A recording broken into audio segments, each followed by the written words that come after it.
네, 최근 네이버와 카카오가 오픈 플랫폼으로 눈을 돌리고 있습니다. 가져온 지인들 중심의 플랫폼에서 나아가서 그 범위를 더 확장하는 모습인데 IT 바이오부 신동호 기자와 이야기 나눠보겠습니다.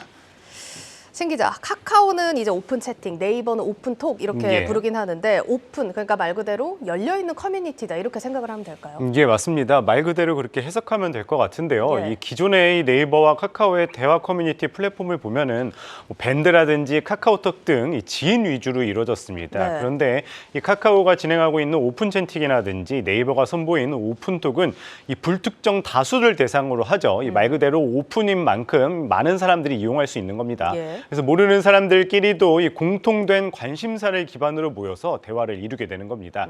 이 개개인의 관심사 기반의 대화이기 때문에 당연히 이용자들의 참여도도 높고 소비자들의 행동도 더 적극적인 겁니다. 네, 그러니까 관심사를 기반으로 하기 때문에 플랫폼을 이용하지 않던 소비자들도 유입이 되는 이런 효과를 더 기대해 볼 수 있을 것 같은데 보니까 네이버랑 카카오 두 회사 모두 이 오픈 플랫폼을 핵심 성장 전략으로 삼았더라고요. 예, 맞습니다. 사실 이 기존에서 이 양사 모두 광고 수익에서 한계를 느끼면서 이 네이버와 카카오 모두 오픈 플랫폼을 더욱 확대하기로 했습니다. 예. 사실 이 지인 간의 커뮤니케이션은 광고를 넣기가 쉽지 않은 데다가 이 대다수 이용자들이 광고 노출에 부정적인 인식이 심하죠. 이 관심사 중심의 커뮤니티를 형성할 경우에는 그 분야의 타깃 광고라든지 커머스 사업을 붙였을 때 이 큰 시너지가 날 수 있다는 겁니다. 이 실제로 양사 대표가 이 지난 실적 발표에서 직접적으로 이 향후 오픈 플랫폼을 강화하겠다고 밝혔는데요. 이 홍은택 카카오 대표는 앞으로 이제 드라마나 영화부터 대규모 이벤트까지 이 다양한 주제로 커뮤니케이션이 확대될 수 있도록 오픈 채팅 기능을 강화하겠다고 했고요. 예. 이 취임 때부터 커뮤니티를 강조해온 이 최수연 네이버 대표도 이 네이버가 앞으로 더 큰 성장을 이뤄낼 수 있는 중심에는 바로 이 커뮤니티가 있다고 말하면서 이 양사 모두 오픈 커뮤니티 플랫폼을 강조를 했습니다. 네, 그러니까 이렇게 두 회사가 오픈 플랫폼에 열을 올리는 이유를 한번 보자면 지금 뭐 살펴봤지만 여러 가지 내재된 이유가 있겠지만 사실은 맞춤형 광고를 좀 사용하기 어려워진 점이 영향이 있지 않을까 싶은데요. 예, 맞습니다. 사실 이용자들의 이 개인정보 수집이 이제 제한이 되면서 이 네이버라든지 카카오가 맞춤형 광고를 하기가 어려워진 겁니다.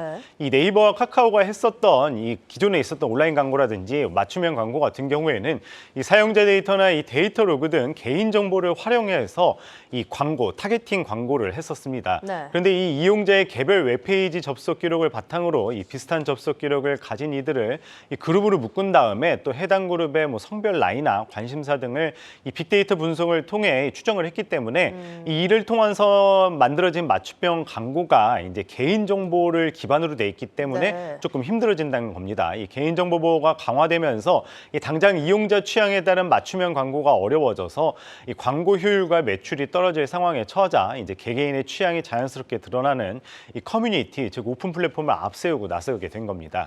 이 최근에 또 전 세계적인 트렌드를 보면은 이 개인정보 보호가 강화되는 추세인데요. 그쵸. 이 한국 같은 경우에도 플랫폼 기업들이 개인정보보호법 위반 시에 관련 매출의 최대 3%를 과징금으로 부과를 하고 또 이용자 개개인이 직접 플랫폼이 보유한 개인정보를 관리할 수 있도록 한 이 개정안이 또 국회에 상정돼 있습니다.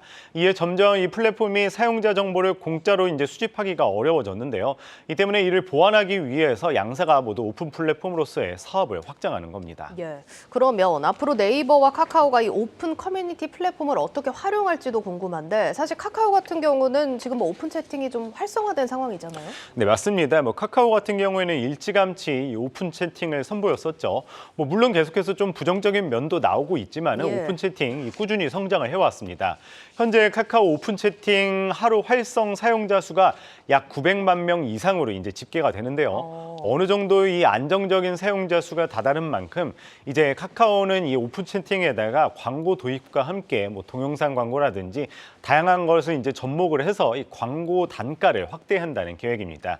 이 몇몇 오픈 채팅방에는 이 디스플레이 광고, 즉 배너 광고도 시작을 하고요. 뭐 네. 검색 광고라든지 여러 가지 이제 도입을 예정돼 있다고 합니다.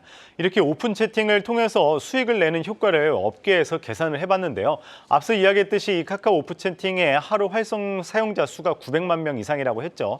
여기에다가 이 카카오 가입자당 평균 매출을 2만 원을 곱하면은 연간으로 봤었을 때 약 매출 규모가 한 1,800억 원 수준으로 예상이 되고요. 예. 이 글로벌 평균 광고 이 ARPU 아까 말씀드렸다시피 했던 것을 약 5만 원을 대입을 한다면 약 한 4천억 원 규모의 매출 확대가 가능할 것으로 점쳐지고 있습니다. 이 카카오는 이 오픈 채팅 서비스를 별도 앱으로 또 독립시키는 방안을 추진하고 있다고 합니다. 알겠습니다. 네이버도 한번 보겠습니다. 네이버가 후발주자긴 하지만 최근에 스포츠 분야에서 뭐 월드컵도 그랬고 최근에 WBC 중계를 예. 하면서 좀 성과가 좋았다라는 평가들이 나오곤 있던데 지금은 스포츠의 하나지만 점점 더 필드를 넓혀가겠죠? 예, 맞습니다. 뭐 지난해 9월에 이제 처음 선보이기는 했습니다. 그랬던 것이 이제 작년에 이제 카타르 월드컵 때 이 나름의 성과를 올렸다고 하는데요. 네. 이 누적 시청자가 약 한 1억 2천만 명이 넘었고요. 전체 오픈톡이 2,500개가 넘게 개설될 정도로 이 스포츠라는 공통 관심사 기반으로 이용자들이 이제 적극적으로 모였다고 합니다. 뭐 이번에 WBC 중계에서도 그 인기를 이어갔다고 설명을 했는데요. 물론 아직 결승전이 남아 있어서 이 정확한 수치가 집계되지는 않았지만 이 네이버에 따르면은 이 최대 동시 접속자 수가 71만 명에 달했고 또 WBC 관련 이 특집 숏폼 영상을 제작을 통해서 이 대회전과 비교를 했었을 때 이 숏폼 사용자가 이 2배 가까운 성장을 했다고 이 네이버 측이 밝히기도 했습니다. 이 네이버는 오픈 채팅을 이 스포츠 외에도 뭐 아까 앵커께서 말씀하셨던 것처럼 앞으로 뭐 드라마라든지 뭐 증권이나 뭐 영화, 이슈, 키워드 등 이 다양한 영역으로 확대하기로 했습니다. 예. 이를 통해서 이제 중장기적으로 살펴봤었을 때 뭐 광고나 커머스 등 사업과 연계해서 이제 시너지를 창출하는 건다는 전략입니다. 이 네이버가 이 최근 인수한 중고거래 플랫폼 이 푹시마크를 살펴보면은요, 이것 또한 이 오픈 커뮤니티 전략의 하나라고 이야기할 수 있을 것 같은데요. 이 오픈 플랫폼을 통해서 불특정 다수 이용자들이 커뮤니티를 생성을 하고 또 이 중고거래라는 이 관심사를 똑같이 공유를 하면서 향후 구매까지 이루어지도록 한다는 건데요. 이 여기에다가 향후 네이버가 이 자체적으로 가지고 있는 서비스들을 연계를 해서 이제 이거를 이용하고 있는 이용자들이 이 네이버 생태계에서 자연스럽게 묶이면서 이를 이제 수익으로까지 끌어올린다는 전략입니다. 예, 그럼 마지막으로 수익성에 대한 평가는 어떤지도 좀 궁금합니다. 예, 결국 가장 중요한 거는 이제 수익성이겠죠. 예. 아무래도 이제 기존에 있던 광고 수익이 한계에 다다르다 보니까 네. 이 오픈 채팅 플랫폼을 통해서 뭐 어떻게 이제 광고 수익을 내고 그 이상의 수익을 낼 수 있을지가 이제 관건일 것 같은데요. 예. 일단 이 그간 네이버와 카카오의 큰 부분을 차지했었던 이 광고 수익, 이 최근 하락한 것에 대해서 이 대체 방안으로는 긍정적으로 이제 평가를 하고 있습니다. 앞에 이야기했듯이 맞춤형 광고를 더 이상 할 수 없는 상황에서 네. 이 관심사 기반의 커뮤니티를 통해서 이 더 큰 광고 수익이나 그 이상의 사업으로 확대를 하면서 이 수익을 창출할 수 있는 부분을 이 증권가에서는 높게 평가를 하고 있는데요. 이 아직은 사실 시범 단계입니다. 그렇지만은 이 앞으로 네이버와 카카오가 이 기존의 이 서비스와 함께 이번에 이제 오픈 플랫폼 커뮤니티를 어떻게 연계하느냐에 따라서 이 그 수익이 달라지는 만큼 지켜볼 필요가 있다는 분석입니다. 하지만 이 플랫폼 기업들의 단순 광고 수익에서 이제 벗어나서 이 오픈 플랫폼을 기반으로 이 기존 서비스들과 연계해서 수익을 확장할 수 있다는 점, 이 확실하다고 또 증권사들에서는 이야기를 하고 있습니다. 네, 잘 들었습니다. IT 바이오부 신동호 기자였습니다.